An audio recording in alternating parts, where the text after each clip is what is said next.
What does Dhaka mean to you? It's a fascinating question.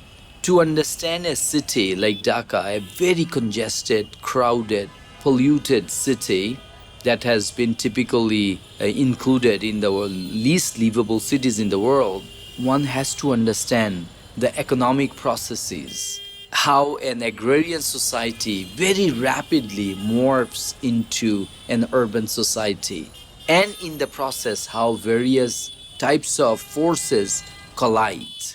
So I think it would not be very useful to judge a city like Dhaka very quickly by calling it the least livable city or crowded city or the traffic capital of the world. Rather, I think it would be useful to understand how a city like Dhaka came into being in the first place due to variety of social, economic, political processes. So I would sum up Dhaka as an experiment of modernity, as an experiment of industrialization, an experiment of our modern world, how the modern world is gradually moving away from sort of sedentary agricultural life to a mobile urban life. So I think Dhaka has to be seen from that global perspective of global urbanization processes.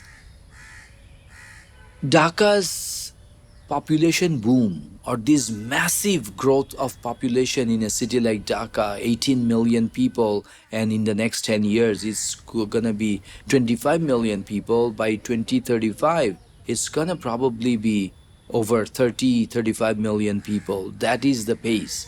It is an unsustainable primate city, disproportionately larger than the second largest city. 31% of Bangladesh's urban population live in Dhaka, which is incredibly high. But one should ask, why are people gravitating to Dhaka? At the core of this is probably climate change or environmental change. Bangladesh is the world's largest delta. Rivers here are ungovernable because during the monsoon season, a vast amount of water comes rushing down from the Himalayan plateau and drain into the Bay of Bengal through Bangladesh. Bangladesh is a country crisscrossed by large number of rivers and canals and wetlands. It is a country of rivers. According to some estimate, there are over 700 rivers and canals in the country. The country is literally an epic story of rivers and canals. So, people, when they lose their ancestral homes and their agricultural lands due to river erosion, because rivers zigzag, because that's the nature of a deltaic country.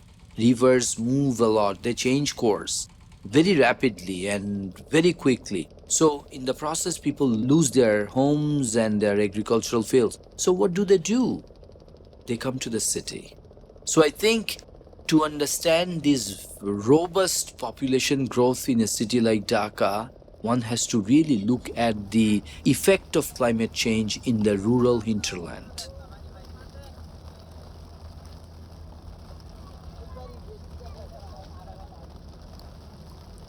We know that the future is urban. A few years ago, we crossed the huge milestone in human history that more than 50% of the world's population began to live in cities. In 25 years, by 2050, 75% of the world's population would live in cities.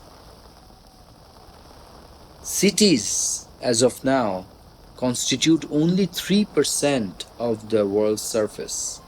That 3% of the world's surface accounts for 75% of the global GDP. That means cities are the crucible of economic growth. They are the engines of economic growth. Unless we make cities livable and economically and environmentally sustainable, our future generations will not experience the world we knew it.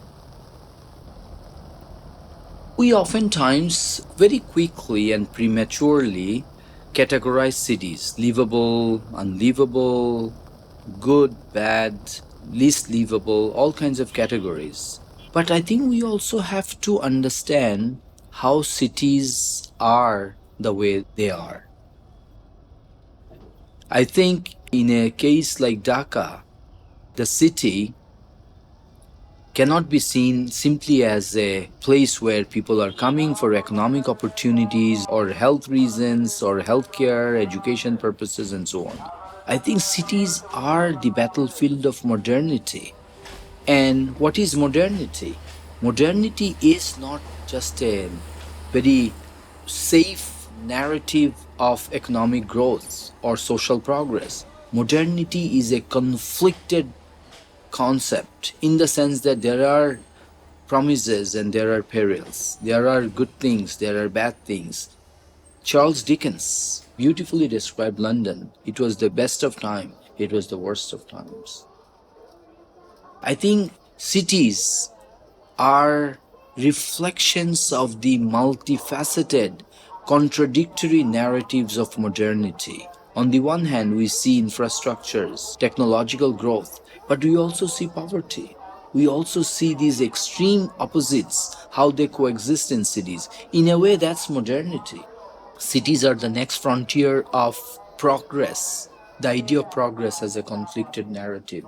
On the one hand, we are progressing in terms of technological growth, economic growth, but we are also fighting each other. We are creating more and more ethnic walls. We in the 20th century we have seen more wars and more killings than ever before. So how does that then legitimize our meta narrative of human progress?